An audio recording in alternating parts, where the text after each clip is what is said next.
Hello everyone, and welcome back to the channel. Tonight we are stepping into one of the most chilling and heartbreaking mysteries in American history. A story of fear, loss, and a city searching for truth. This is the case of the Atlanta child murders. The nightmare that stole the innocence of a generation and left a question that still haunts Atlanta to this very day. Atlanta, Georgia, late 1979. A city known for its warmth, music, and rising hope suddenly wrapped in fear. Children began disappearing, one after another. Families searched through the streets with flashlights, calling their names into the night. But the silence that answered them would soon become the sound of a nightmare that lasted for years. Between 1979 and 1981, more than 20 young lives, mostly African-American boys, vanished from the neighborhoods of Atlanta. Their faces appeared on flyers, on television, and in the windows of churches and homes. Parents stood before cameras, begging for help, while the community whispered in disbelief, who could be doing this? The murders did not happen all at once. They crept in slowly, one missing child, then another, then another. Each case followed a similar pattern. The victims were last seen walking home, visiting a friend, or on their way to school. Then, days later, sometimes weeks, their bodies would be found in rivers, woods, or near the highways surrounding the city. At first, local police treated the disappearances as unrelated. Some officers even suggested that the boys had simply run away, a claim that outraged the families. It took months and multiple bodies before the city realized a horrifying truth. Atlanta was dealing with something much darker than coincidence. The fear that gripped the city was unlike anything it had ever known. Curfews were set. Parents no longer let their children play outside. Schools and churches organized community patrols. The sense of trust that once bound neighborhoods together began to unravel. As the list of victims grew, pressure mounted on law enforcement. Federal agencies were called in. The media descended on Atlanta, turning the story into a national obsession. Each breaking headline carried the same haunting words: another child missing. For nearly 2 years, the city lived in dread. And even when the police finally made an arrest in 1981, the relief was mixed with confusion. The man accused, Wayne Williams, was young, intelligent, and soft-spoken. To some, he seemed an unlikely killer. To others, he was the answer they had been waiting for. But as history would show, the case of the Atlanta child murders was far from over. The arrest raised almost as many questions as it answered. And decades later, the truth behind what really happened in Atlanta between 1979 and 1981 remains one of the most disturbing mysteries in American history. So tonight, let us go back to that time, to the neighborhoods, the families, and the fear that never left. This is not just a story about one man or one crime. It is a story about a city that lost its children and is still searching for answers. To understand the horror that swept across Atlanta, we have to look at the faces behind the headlines, the children who never came home. Most of the victims were African-American boys, between the ages of 7 and 17, from neighborhoods that the rest of the city often overlooked. They were sons, brothers, friends, kids, with dreams of becoming singers, athletes, police officers, or simply finishing school. They rode their bikes, played basketball after class, and helped their parents with small chores. None of them could have imagined that their names would one day be remembered in connection to one of the darkest chapters in American history. The pattern seemed random at first. One boy disappeared while walking to a friend's house. Another vanished on his way to a nearby store. Some were last seen leaving school or standing on a street corner in the early evening. It was as if the city itself had become a maze where children could simply disappear into the night. When the first bodies began to appear, there was confusion and denial. Law enforcement agencies hesitated to admit that these cases might be connected. The victims came from poor, predominantly black areas, and their families often struggled to be taken seriously by the authorities. Many mothers said that when they reported their children missing, police dismissed them with a cold response. He probably just ran away. But the families knew better. These were not runaways. These were children being taken. By early 1980, the pattern could no longer be ignored. The victims shared more than age or background. Many had similar causes of death, strangulation, or asphyxiation. Their bodies were found near rivers, woods, or bridges, sometimes wrapped in blankets or partially hidden. Whoever was responsible seemed to know the city's forgotten corners, places few would notice after dark. The community began to live in constant fear. Parents escorted their children everywhere. Churches held nightly vigils. The city's radio stations aired public safety messages, and volunteers patrolled the streets hoping to spot anything suspicious. Each new disappearance was a wound that never healed. Flyers covered telephone poles.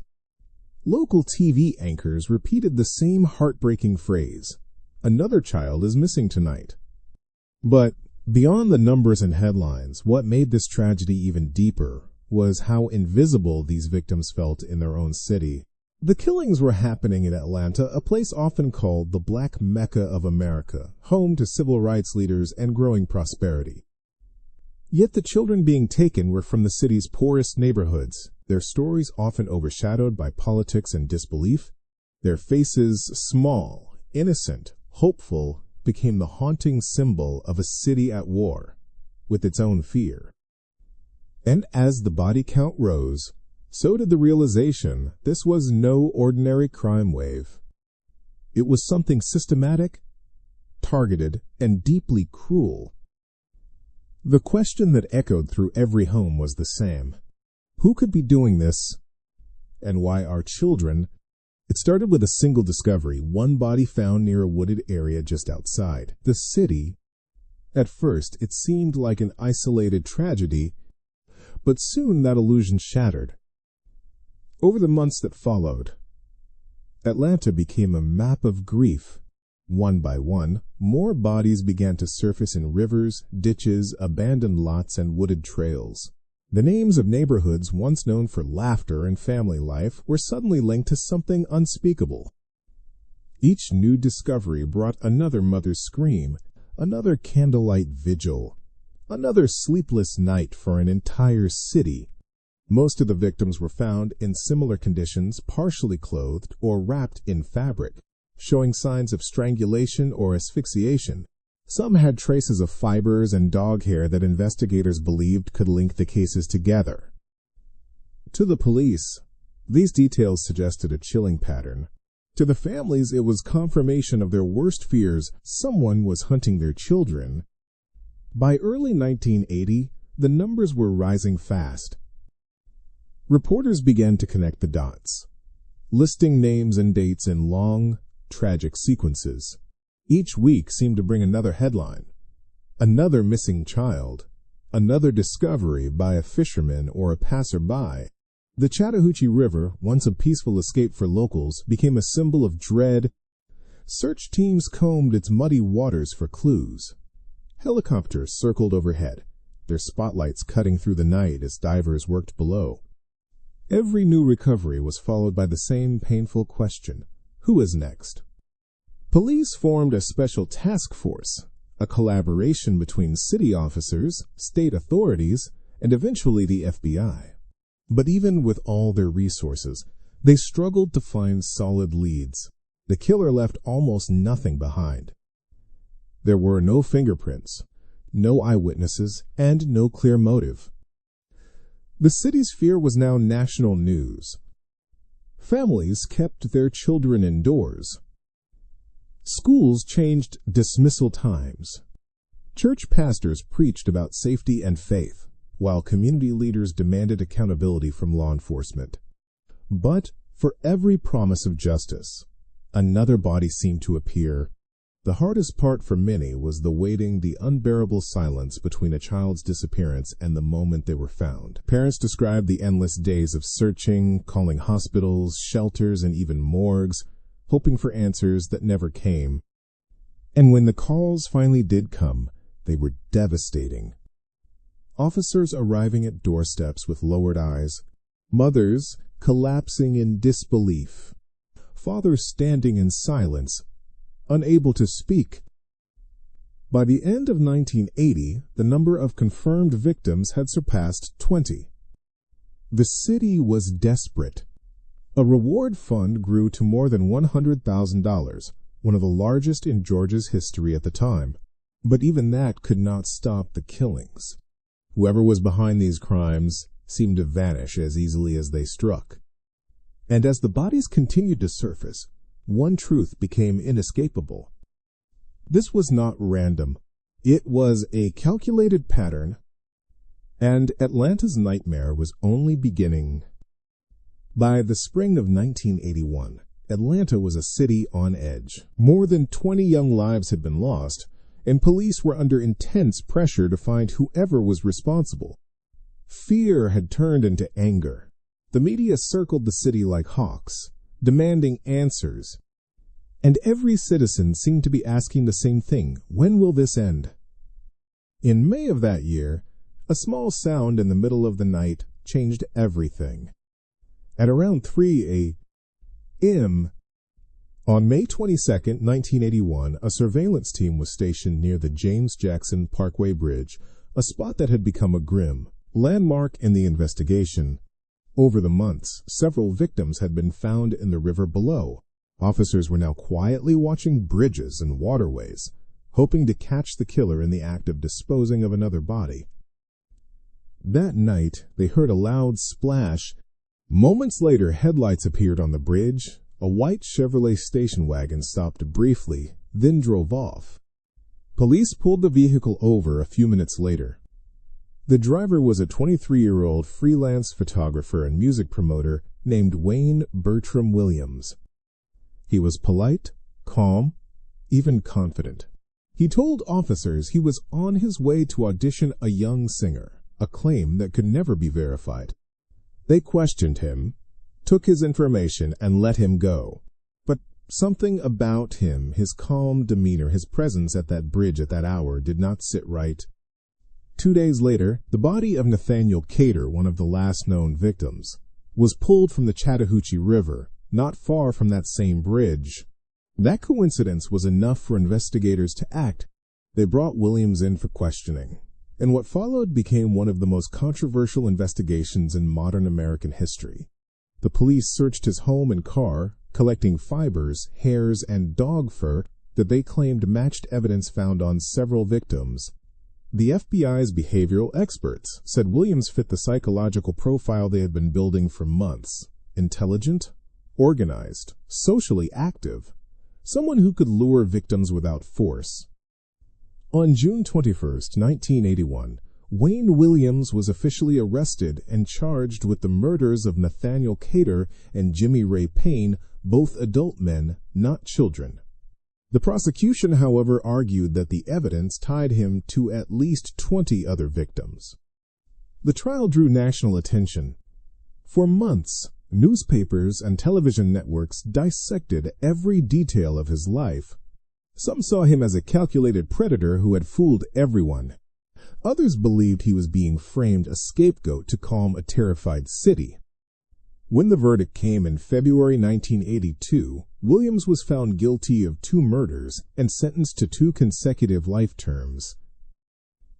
The city finally exhaled, but not in relief.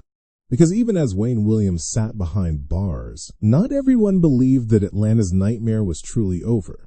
The killings had stopped, but the questions had only begun. When the trial of Wayne Williams began in early 1982, Atlanta was holding its breath. For more than 2 years, the city had lived through fear, confusion, and grief. Now, all eyes were on one man, the 23-year-old music promoter, who had become the face of the investigation. The courtroom was packed every day. Reporters filled every seat, their notebooks open, cameras waiting for every reaction.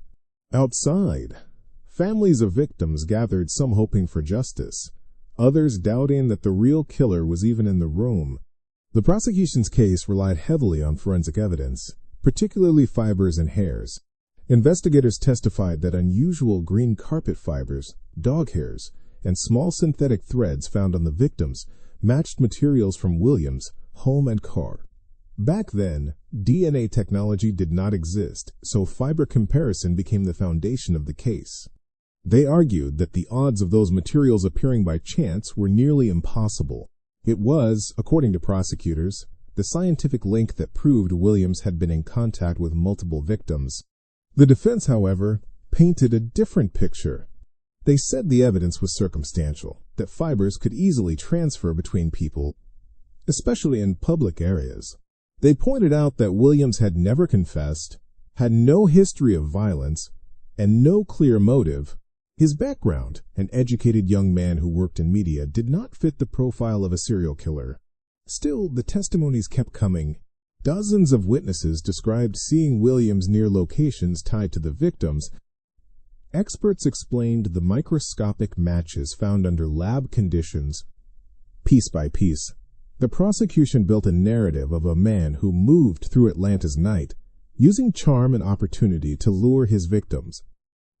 When the trial finally reached its end, the jury deliberated for 12 hours. On February 27, 1982, they returned with a verdict that would define the case for decades. Guilty on 2 counts of murder for the deaths of Nathaniel Cater and Jimmy Ray Payne. Williams was sentenced to 2 consecutive life terms in prison. The courtroom fell silent. Outside, reporters rushed to deliver the breaking news that Atlanta's supposed killer had been caught. Many citizens felt a wave of relief, believing that the nightmare was finally over. But not everyone celebrated. Some of the victims' families still felt uneasy. Why had he only been tried for 2 murders when the authorities had linked him to more than 20 deaths?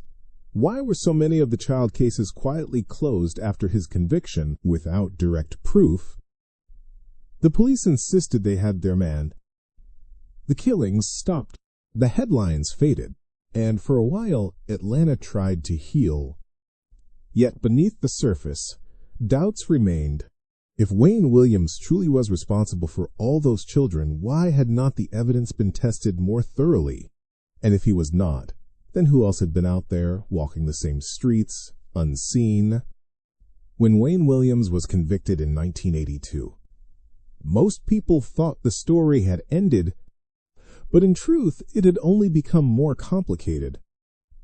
Although Williams was found guilty of 2 adult murders, investigators publicly announced that they believed he was responsible for at least 20 more deaths, most of them children and teenagers. It was a statement that shocked the public, especially since he had never been formally charged or tried for those cases in court. The explanation lay in the evidence, or rather, the kind of evidence available at the time. Forensic science in the early 1980s was limited. There were no DNA tests, no advanced profiling techniques, and no reliable methods for reconstructing partial samples.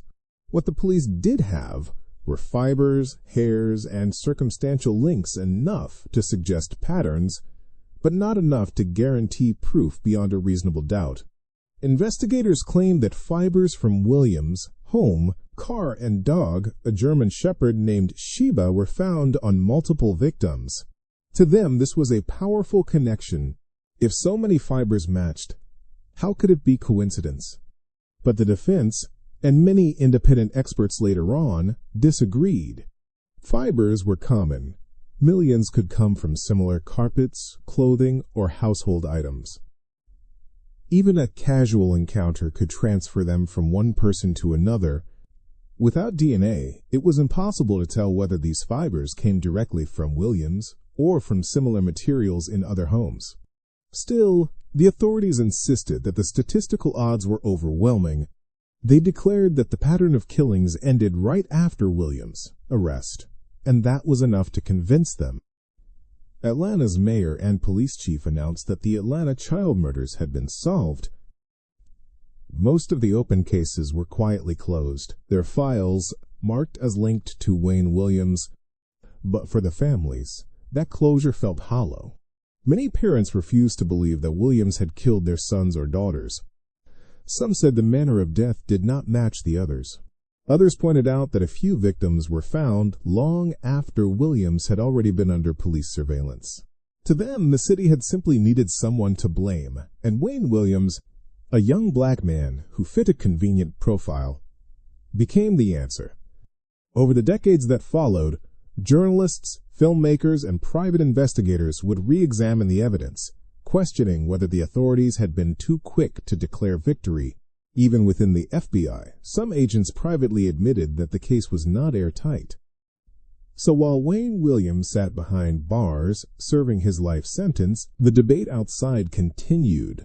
Was he truly the predator who terrorized Atlanta's streets, or a scapegoat chosen to stop the panic? The official story said the murders had ended in 1981.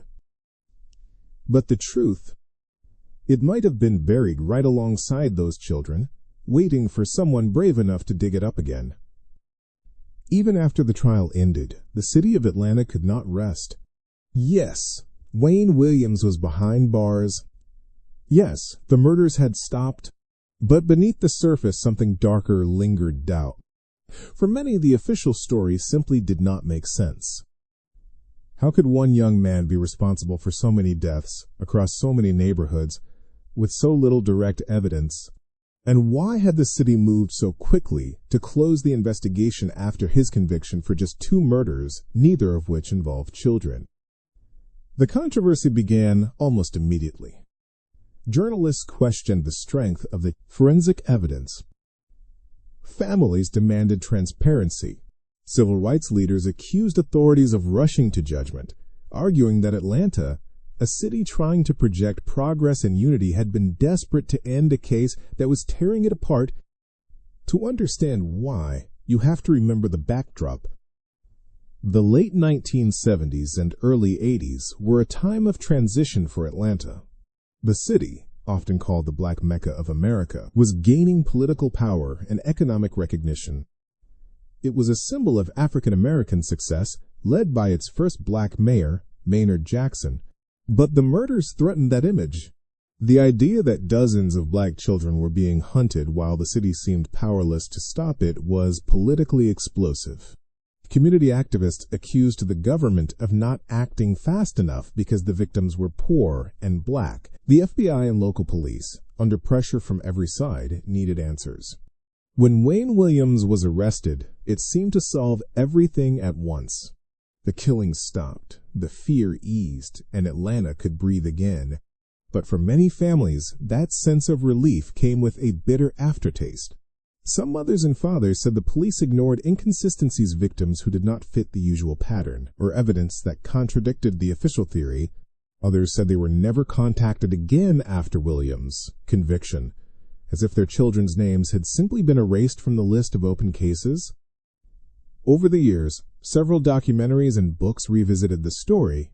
Each time, new voices emerged: journalists, retired detectives, even former prosecutors, all questioning how solid the case really was. Some investigators admitted that they still were not entirely sure Williams acted alone, or if he acted at all. And then came the question no one wanted to ask. If Williams was not the killer, did that mean someone else had gotten away?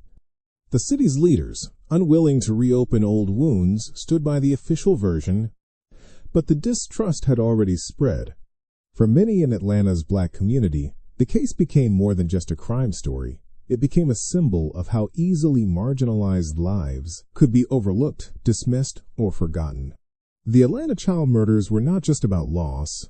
They were about faith in justice, in truth, and in a city that promised to protect its children. And even 40 years later, that faith is something Atlanta is still struggling to rebuild. Nearly 4 decades after the murders, Atlanta was a different city. The skyline had grown higher.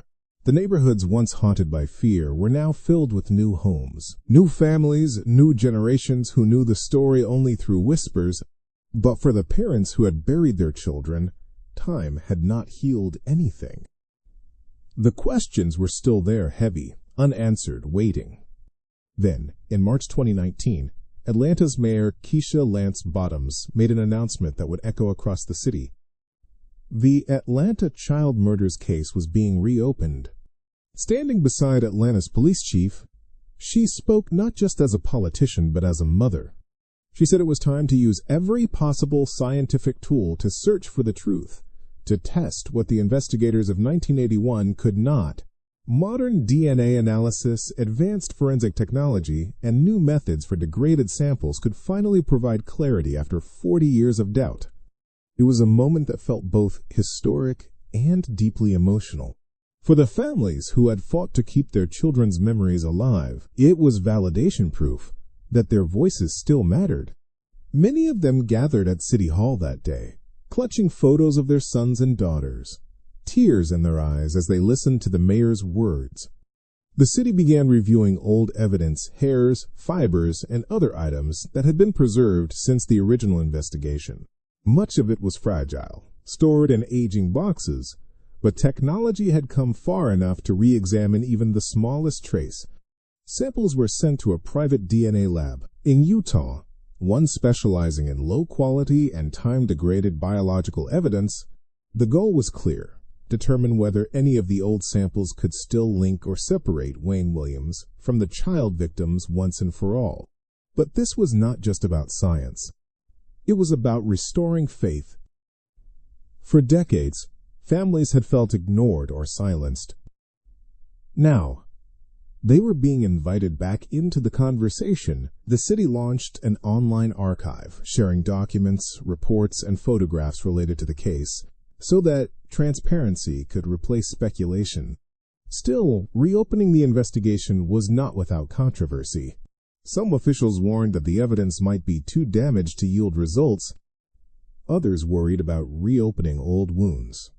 But for most Atlantans, it was the right thing to do not to rewrite history, but to finally complete it. In the years that followed, new headlines appeared: DNA testing underway in Atlanta child murders. Cameras once again surrounded City Hall, and families now in their 70s or 80s said they were willing to wait just a little longer if it meant truth could finally speak.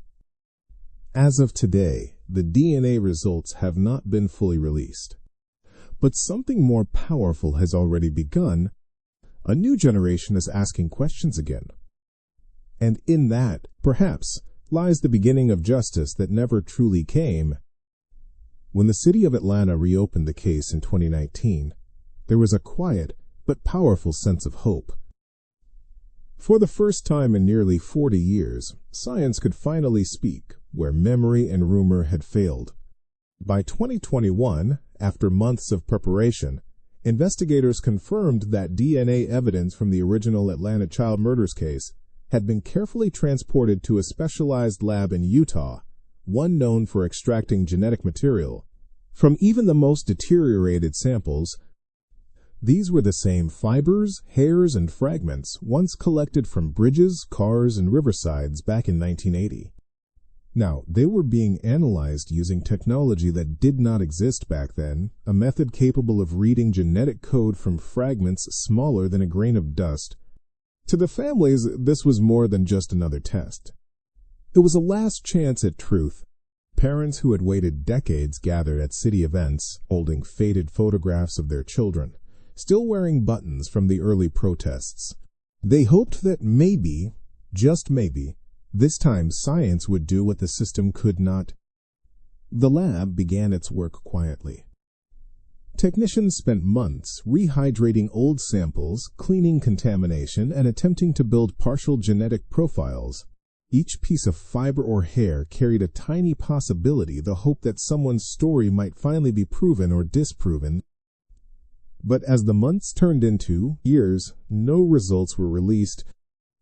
By 2022, journalists began asking questions. Where are the findings? What progress has been made? The city confirmed that the testing was still ongoing, but the Utah lab declined to comment, citing confidentiality and scientific review protocols. To many, that silence felt unbearable. The very people who had begged for clarity were now once again left in the dark. Community activists began to push harder. State representatives, including Donzella James, whose own family had been affected by the killings, demanded transparency from both the lab and city officials. They argued that the public had a right to know whether the evidence still held any viable DNA or not. Meanwhile, Wayne Williams, still serving his life sentence, continued to maintain his innocence. His legal team filed new motions asking that any DNA results once available be released to the defense for independent testing. If the evidence proved he was not linked to certain victims, it could change everything. But as of 2023, the official line remained the same. Testing is ongoing. No updates. No public findings. No closure. For the families, this silence felt hauntingly familiar. They had once watched the city move too fast to declare the case solved. Now, decades later, it seemed to be moving too slow to finish what it started. Still, hope has not disappeared. In Atlanta, memorial candles continue to burn at vigils each year, one flame for every lost child. And somewhere, in a cold lab hundreds of miles away, the answers may already be waiting, locked in a strand of hair, or a single microscopic fiber that could finally tell the truth. Atlanta has waited 40 years to hear. More than 40 years have passed since the Atlanta child murder shook the world. The city has changed. The faces are different. The neighborhoods once filled with fear now echo with the laughter of children who know nothing of what once happened there. But for the families who lost their sons and daughters, time has never erased the pain or the need to remember. In 2023, Atlanta finally took a step that many had long called for, a public memorial dedicated to the victims of the Atlanta child murders. It stands quietly near the Atlanta City Hall, a polished monument of glass and steel, engraved with the names of every known victim, more than 24 children and young adults who vanished between 1979 and 1981. Beneath each name there is a short message, written not by the city, but by their families. Words of love, loss, and endurance. When the memorial was unveiled, the air was heavy with emotion. Parents who were once young themselves now stood as elders, holding framed photographs that had faded with time. They spoke softly to reporters and to one another, recalling birthdays that never came, voices they still remembered, laughter they still heard in dreams. Mayor Andre Dickens, standing beside city officials and surviving relatives, said something that resonated deeply. For too long, these children were remembered only through headlines and fear. Today, we remember them as lives, not losses. Church choirs sang. Candles flickered in the afternoon sun, and for the first time in decades, it felt as though the city was not just mourning, but finally acknowledging that these children mattered, and that their stories would not fade into the silence of history. The memorial was more than a monument. It was a promise that Atlanta would never again let these lives be forgotten, or let unanswered questions be buried beneath bureaucracy. Beyond City Hall, smaller tributes began to appear. At the Hartsfield-Jackson Airport, an art exhibit titled Never Forgotten was unveiled. Portraits, poems, and personal mementos from the victims' families. Travelers walking through the busy terminal would pause, their eyes drawn to the faces of children lost too soon, realizing that this tragedy was not a legend, but a wound that still lived within the city's heart. For many families, these memorials did not bring closure, but they did bring recognition. For years, they had fought to keep their children's names in the public memory. Now, those names were etched in stone, permanent, visible, untouchable. And as the ceremony ended, one mother, her hair now gray, her hands trembling, whispered to a local reporter, "They were not just victims, they were our babies." And now, they are finally seen. 40 years later, Atlanta had learned something that no investigation could ever teach, that remembering can be its own form of justice. Wayne Bertram Williams has now spent more than 4 decades behind bars. He was only 23 when he was arrested, a young man with a camera, a dog, and a dream of working in the music industry. Today, he is in his 60s, serving 2 consecutive life sentences inside a Georgia state prison. And yet, even after all these years, his name still stirs debate. Williams has always maintained his innocence. In interviews over the years, his message has remained consistent, that he was framed sacrifice to calm a frightened city. He claims the evidence was exaggerated, the investigation rushed, and the political pressure overwhelming. "I did not kill those children," he once said in a rare radio interview. "The truth will come out one day." For a long time, it seemed no one was listening. But as the case was reopened in 2019 and the old evidence sent for DNA testing, new voices began to speak up on his behalf. Lawyers, activists, and even some journalists who had followed the story since the beginning. They argued that if the city was re-examining the science, it should also re-examine the man at the center of it. Williams' legal team filed petitions demanding access to the DNA testing results.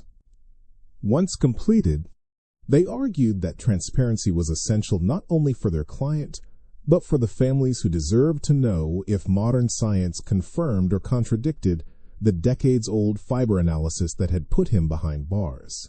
At the same time, the Georgia Parole Board reviewed his case for early release. It was one of several times his eligibility had come up over the years. Each time, the answer was the same: denied.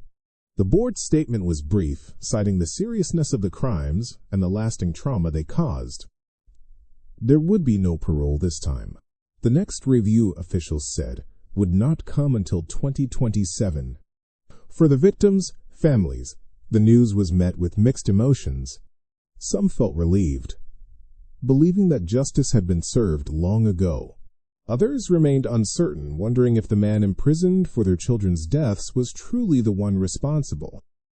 Even among law enforcement, the opinions have never been unanimous. Some retired detectives still insist that Williams was guilty, that the pattern of murders stopping after his arrest could not be coincidence. Others admit privately that the evidence, viewed under modern scrutiny, might not hold up in today's court. In recent years, public petitions and documentaries have renewed interest in Williams' case. True crime audiences, social media users, and even legal advocacy groups have begun to ask the same question Atlanta once avoided. If the DNA results do not connect him, then what happens next? For now, the answers remain locked behind official silence and sealed evidence boxes.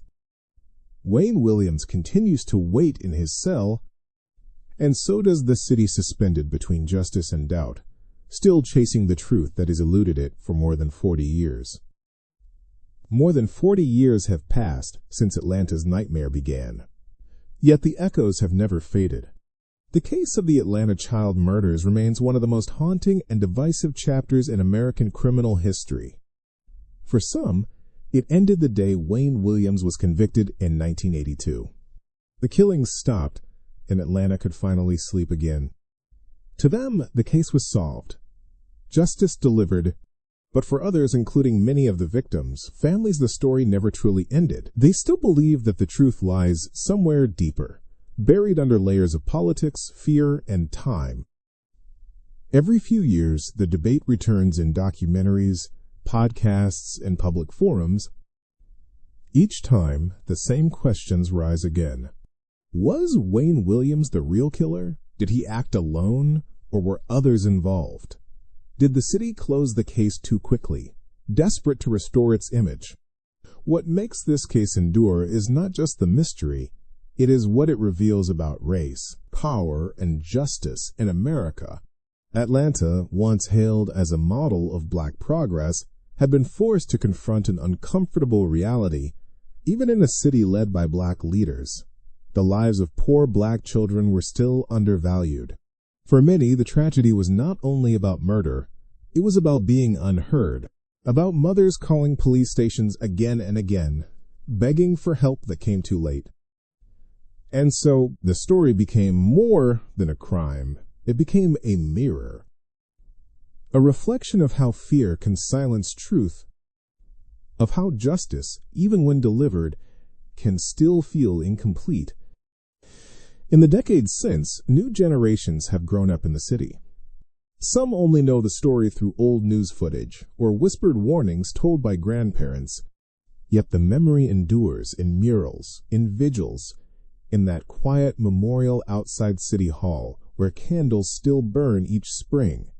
The Atlanta child murders have become both a scar and a lesson. A scar reminding the city of its deepest wound, and a lesson about what happens when fear outweighs patience, when closure replaces truth. Even now, with DNA tests still pending and new technology offering the faint hope of clarity, the case continues to exist in two realities, the one the system accepted and the one the families still believe. Some say justice was served. Others say it was simply paused, waiting for science and courage to finish what history could not. In the end, the Atlanta child murders are not just about who took those lives, but about what those lives revealed: a city's silence, a nation's conscience, and the endless human need to know why. Because until that final answer comes, Atlanta will remain what it has always been since 1981. A city that remembers its children, and a story that refuses to rest. And so, as we close this story, we return to where it all began. Atlanta, Georgia, a city that once trembled under the shadow of fear and still carries the quiet sorrow of unanswered questions. The Atlanta child murders are not just a tragedy from the past. They are a reminder of how fragile justice can be and how long truth can take to find its voice. Decades have passed, leaders have changed, and science has advanced, yet the silence around these lost children still echoes louder than ever. For the families, every day remains a kind of vigil, a hope that someday, somewhere, someone will uncover what really happened. Not for revenge, but for peace. Because when a story remains unfinished, the pain never truly ends. Whether you believe Wayne Williams was guilty or not, one truth stands above all. Atlanta's children deserved better. They deserve to be protected, to be believed, and to be remembered. The city has finally begun to honor their memory through memorials, music, and art, ensuring that even as time moves forward, these names will never fade. Their stories live on, not only in the records of law enforcement, but in the hearts of those who still say their names out loud. Thank you for joining me tonight, for remembering with compassion, and for keeping this story alive. If you found this journey meaningful, consider subscribing for more untold cases and forgotten histories. Because remembering the past is how we give voice to those who can no longer speak. Until next time, stay safe, stay curious, and never stop asking questions.